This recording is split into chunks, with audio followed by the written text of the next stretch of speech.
صينية بقى مكرونة تحفة تحفة تحفة. مكرونة بشاميل كده، معمولة بأسهل طريقة ومش مستاهلة، متاخدش أي وقت معانا، وطعمها جميل جدا. وكمان البشاميل بتاعها كريمي وناعم جدا جدا، مفهوش أي تكتلات، وطالعة بمنتهى الروعة، وطعمها روعة روعة. مش قادرة أقول لكم قد إيه هي جميلة ما شاء الله، وبألف هنا وشفا. ودي صينية المكرونة بتاعت النهاردة. لو عجبكم بقى متنسونيش اللايك والشير والسبسكرايب والدعم في القناة. تعالوا معايا بقى اقولكم على كل تفاصيلها، هتعجبكم ان شاء الله، وهتلاقوا طريقتها سهلة جدا جدا جدا، ما فيهاش اي حاجة صعبة عليكي. يلا نبدأ بقى مع بعض ونقول بسم الله ونشوف الطريقة. متنسونيش اللايك والشير والسبسكرايب. السلام عليكم ورحمة الله وبركاته. ازيكم يا حبايبي، عاملين ايه؟ يا رب تكونوا بخير. النهارده ان شاء الله هنعمل مكرونة بشاميل بأسهل طريقة بأسهل مكونات. معايا لبن، معايا دقيق طبعا نخلاه، وسمنة بلدي على سمنة عادية، جنة او روابي، السمنة اللي انتي بتريحك استعمليها، وزبدة بلدي، واللي انتي برضو عايزة تعملي في فرن اعملي برضو، بتبقى حلوة وجميلة، او زبدة صفرة مفيش مشكلة فيها. ومعايا شوربة. هبدأ واقول بسم الله واحط حلة على النار، وانزل بكمية السمنة اللي انا محتاجاها. نزلت كده بالسمنة اهي في الحلة معايا، هسيبها بس تتقدح شوية، وبعد كده هنزل بيها. اما تتقدح معايا احط الدقيق عليها، يا دوبك هحمره شوية كده ويطلع ريحة الدقيق، وبعد كده نحط عليه اللبن. انا معاكم خطوة خطوة، وهعملهم لكم باسهل طريقة، وهيطلع منكم جميل جدا، ومفيهوش اي تكتلات ولا حاجة. هيطلع معاكم بشاميل ممتاز جدا. جربوا بس الوصفة دي هتعجبكم، طريقتها سهلة.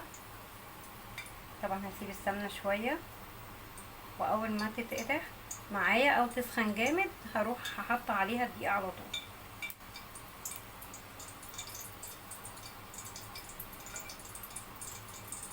انا طبعا بختبر السمنة بتاعتي، لو معاكي دقيق اهو بتحطي فيها كده السمنة، لو هي ادت زي رغاوي كده بتبقى اتقدحت معاكي، لكن هي كده لسه ما اتقدحتش اهي. وبعدين السمنة لما بتتقدح طبعا بتبقى ليها ريحة كده، فانت بتعرفيها على طول. بصوا كده السمنه خلاص اتقدحت معايا، هقول بسم الله وانزل بالدقيق كده. شايفين بتفور ازاي؟ اول ما تفور كده اعرف ان هي خلاص، هي كده كده السمنه اتقدحت معايا.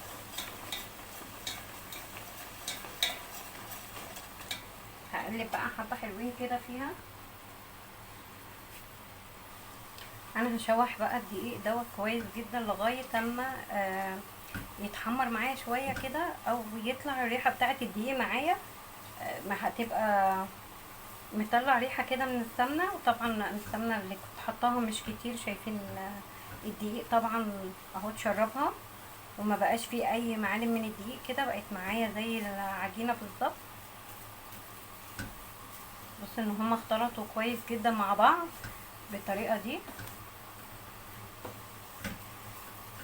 هقلب فيهم كده، واول ما احس ان هي خلاص الدقيق معايا اتحمر كويس او اتشوح كويس معايا كده، هروح نازله عليه باللبن على طول.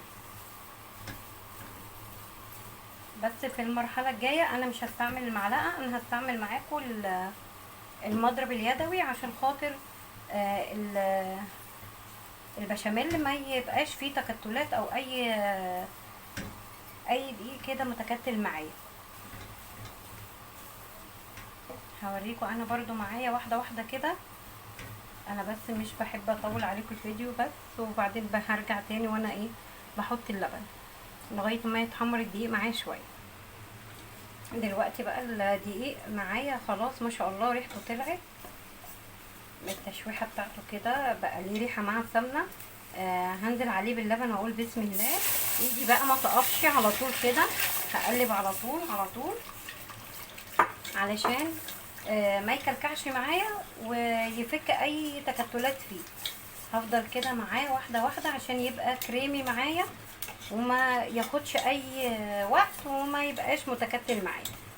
بصوا زي ما انتوا شايفين كده، بصوا مفيش اي تكتلات وما شاء الله. انا بقى هكمل شوربه عليه، هوريكم برضو واحده واحده كده. بصوا حطيت الشوربه اهي ما شاء الله. بصوا ما فيش تكتلات ولا اي حاجه، كريمي خالص. انا مزوده طبعا اللبن فيه، انت براحتك. كميه الدقيق واللبن والشوربه دي على حسب ما انت عايزه. في ناس بتعمله بلبن بس، فلو انت عايزه تعمليه بلبن بس براحتك برضو، مفيش اي مشكله فيه، بيبقى زي الفل ويبقى جميل. بالشوربه وباللبن لوحده او باللبن والشوربه مع بعض بيبقوا جميل، يعني جمال جدا. بصوا الطريقه دي طول ما ايدك فيه والمضرب معاكي كده واحده واحده، طبعا ما بيبقاش فيه اي تكتلات. بصوا اديكوا شايفين قدامكم اهو، ما كلكعش مني ولا بقى فيه اي تكتلات، وما شاء الله كريمي خالص اهو قدامكم. هسيبه بقى يغلي وهظبط معاكم الملح والفلفل. انا ما بحطش حاجه على البشاميل اكتر من الملح والفلفل، مش هحط حاجه تاني اكتر من كده.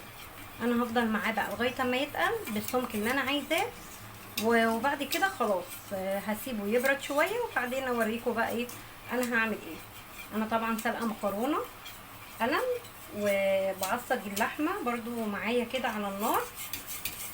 هوريكم برضو واحده واحده معايا كده عشان برضو الفيديو ما يبقاش طويل عليكم.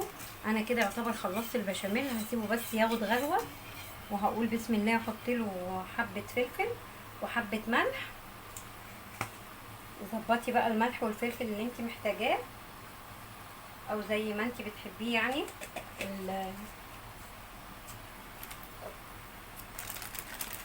الملح ده على حسب رغبتك انت. انا حطيت الملح حطيت الفلفل وقلبته تاني كده. طبعا طول ما هو على النار مش هشيل ايدي منه وهفضل اقلب كده بالمضرب. في الخطوه دي اهم حاجه ان انت تبقى ايدك فيه على طول عشان ما يكلكعش منك. انت شايفين كده مفيش كلكعه ولا في اي حاجه ما شاء الله.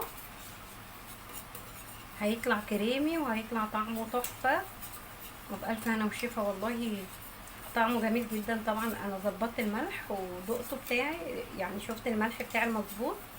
كل واحد بقى بيظبط الملح على حسب ما هو عايز، على حسب رغبتك انت بتظبطي الملح بتاعك. بصوا ما شاء الله عامل ازاي. هوريهولكوا برضو لما يغلي ويتقل معايا، هوريكوا السمك بتاعه هيبقى عامل ازاي وبيبقى كريمي وحلو ازاي. هيبقى بألف هنا وشفا يعني. وطبعا باين اللبن بتاعه اكتر من الشوربه، فانت لو حابه تقللي اللبن شويه او تعمليه بلبن بس براحتك على حسب رغبتك. بس انا بحبه باللبن والشوربه بتديله طعم برضو، سواء بقى شوربه فراخ شوربه لحمه اللي عندك المتوفر عندك حطيه مع السمنه برضو البلدي دي بتديله برضو طعم جميل برضو مع الشوربه بتاعتك واللبن. بصوا حبايبي دي اللحمه المفرومه. انا بس حطيت اللحمه وحطيت عليها البصل قطعته كده ناعم خالص. انا بحبه ناعم كده، ما بحبهوش كبير فيه. ما بحطش ولا ملح ولا فلفل لغايه ما يقرب يستوي زي كده. خلاص هي قربت خلاص تستوي والميه اللي فيها تتشرب، فانا هحط له حبه فلفل واحط له حبه ملح برضو، اظبط الملح والفلفل اللي انا عايزاه. عايزه بقى تحطي 7 بهارات حطي، توابل لحمه حطي براحتك، التوابل اللي تريحك حطيها. انا حطيت كده حبه فلفل وشويه وهحط حبه ملح. انا مش هحط الملح بتاعها دلوقتي، لما تبتدي الميه بتاعتي تنشف خالص منها تقرب تنشف هحط لها حبه ايه ملح. انا ما بحطش ملح عشان خاطر ما تمسكش ببعضها اللحمه وتبقى مكلكعه معايا كده، لا تبقى بصوا ما شاء الله مفيهاش اي تكتلات او اي كلكعه فيها خالص. بالطريقه دي الملح لما بتحطيه في الاول بيخلي اللحمه تمسك في بعضها وتبقى متكتله معاكي كده وتعمل كتل كتل في قلب اللحمه.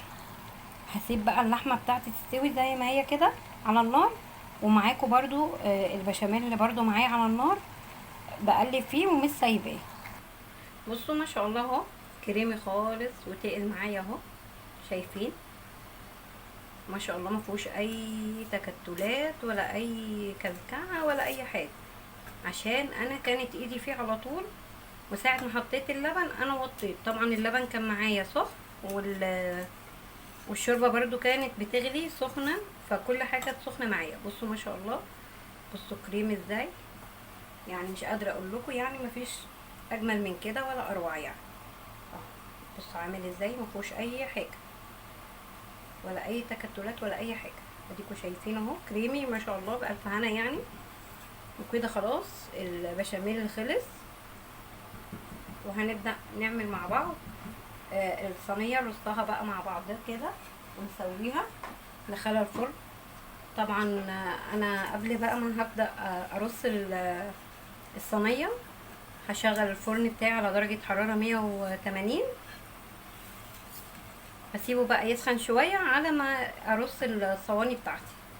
انا هعملهم في صواني كبيرة، صينيتين كبار كده وخلاص، احسن ما اعمل في كاس صينية صغيرة. لا، انا عشان اخلص نفسي هعملهم في صينيتين كبار وخلاص. لو فاض معايا بشاميل عادي انا بحطه في الفريزر وما بيجرالوش اي حاجه، وقت ما اعوزه بطلعه يفك واستعمله عادي جدا، ما فيهوش اي مشكله. واللحمه المفرومه برضو نفس النظام، انا بحب اعصجها واسيبها واخد منها الكميه اللي انا محتاجاها، والباقي احطه في الفريزر وقت ما اعوزه برضو يبقى جاهز معايا، واطلعه واستعمله في اي طبعا اكل كده سريع، يبقى معايا جاهز ومش مستنيه ان انا اعصج لحمه. خلاص كده هطفي على البشاميل بتاعي، خلاص هو كده غلي، وهبدأ بقى ايه نرص بقى الصواني مع بعض. انا قلت لكم ان انا سلقه المكرونه دي. المكرونه اهي حطيت عليها بشاميل. طبعا البشاميل ده انا حطيت له بيض وفلفل وقلبته في قلب البشاميل كله، يعني ضربت 4 بيضات كده ورحت حطاهم على البشاميل اللي انا كنت عاملاه كله. عايزين تزودوا بيض عن كده زودوا، انا ما بحطش بيض على وش الصينيه، لا انا بكتفي بالبيض اللي داخل البشاميل. هبدأ بقى اقول بسم الله، ومعايا صينيه ومعايا الاول المكرونه اهي بالبشاميل، دي اللي هبدأ ارصها الاول في الصينيه في قاع الصينيه. هقول بسم الله. طبعا حطيت هنا حبه كده من المكرونه اللي انا حاطه عليها بشاميل الاول في القاع بتاع الصينيه. هفردها كده كويس، هخليها كلها يعني سوا بعض وسمك واحد. المكرونه مش هخلي حته عاليه وحته واطيه، لا هخليها كلها علو واحد. وانا ما بحبهاش يعني تخينه قوي، انا بحبها كده تكون الطبقه بتاعتها برضو رفيعه مش تخينه. فانا هرص اول طبقه دي زي ما انتم شايفين كده. انا طبعا دهنه الصينيه بتاعتي بالزيت. حابه بقى تحط لها حبه فيجيتار في القاع كده او دقيق تبطني بيهم الصينيه، بطني بيهم الصينيه مفيش مشكله. لكن انا بحط حبه زيت، بكتفي بالزيت بس ان انا بحطه في قلب الصينيه. لو في مكرونه زياده انا هشيلها. انا بس هرص كده الصينيه من تحت، هسويها كده ما يبقاش فيه حاجه اعلى من حاجه، يعني جنب اعلى من جنب، لا كله سوا واحد. انا قلت هعمل في صينيه كبيره كده عشان ما استهلكش صواني كتير كبيره صغيره. وانتي براحتك بقى اعمليها في الصواني اللي انتي تحبيها. انا اعملها كده بالطريقه دي، وبعدين هحط اللحمه المفرومه. حطيت كده اللحمه المفرومه على المكرونه. طبعا بحب اغطيها كده كويس المكرونه، الطبقه اللي انا حطاها من تحت كده بالطريقه دي، تبقى اللحمه كلها متوزعه على المكرونه، ميبقاش فيه مكرونه كده ما فيهاش لحمه. انا بحب اظبط الصينيه كده. وانتي بقى براحتك على حسب ما انتي بتحبي الحاجه بتاعتك. هبدأ بقى احط المكرونه العاديه عليها اللي هي من غير بشاميل. برضو هرص طبقه مكرونه متساويه، مش هخليها عاليه كده، انا بحبها تكون السمك بتاعها حلو، يعني تحس ان انا بحط مكرونايه مكرونايه كده، ما ببقى خليهاش عاليه او اللي هي سميكه قوي، لا انا بحبها مظبوطه، محبهاش تبقى تخينه مني. لا، هرص كل المكرونه على الوش ان انا اغطي اللحمه المفرومه بتاعتي دي خالص، مش هخليها كده باينه.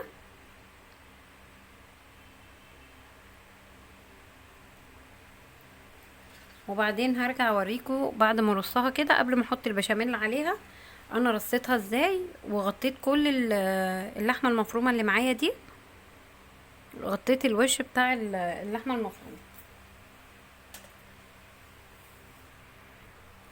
بص حبايبي كده انا رصيت اهو الطبقه التانية من المكرونه. بصوا ما شاء الله كده بالطريقه دي ما خليتش اي لحمه مفرومه تبقى ظاهره، وبنفس الوقت انا مظبطاها بالسمك اللي انا عايزاه، سمك حلو ما هياش تخينه قوي او رفيعه بالطريقه دي. بصوا السمك بتاعها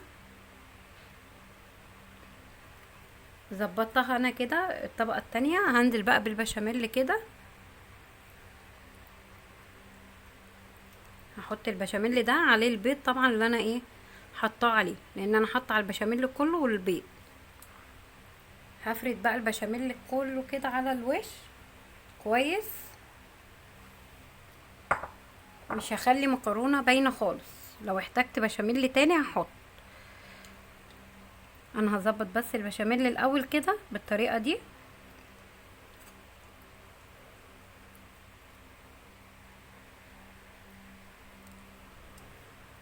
هغطي كل طبقه المكرونه معايا كده بالبشاميل، مش هخلي مكرونه باينه معايا عشان ما تتحرقش في الفرن. هظبط بقى البشاميل بتاعي وارجع لكم تاني اوريها لكم قبل ما ادخلها الفرن.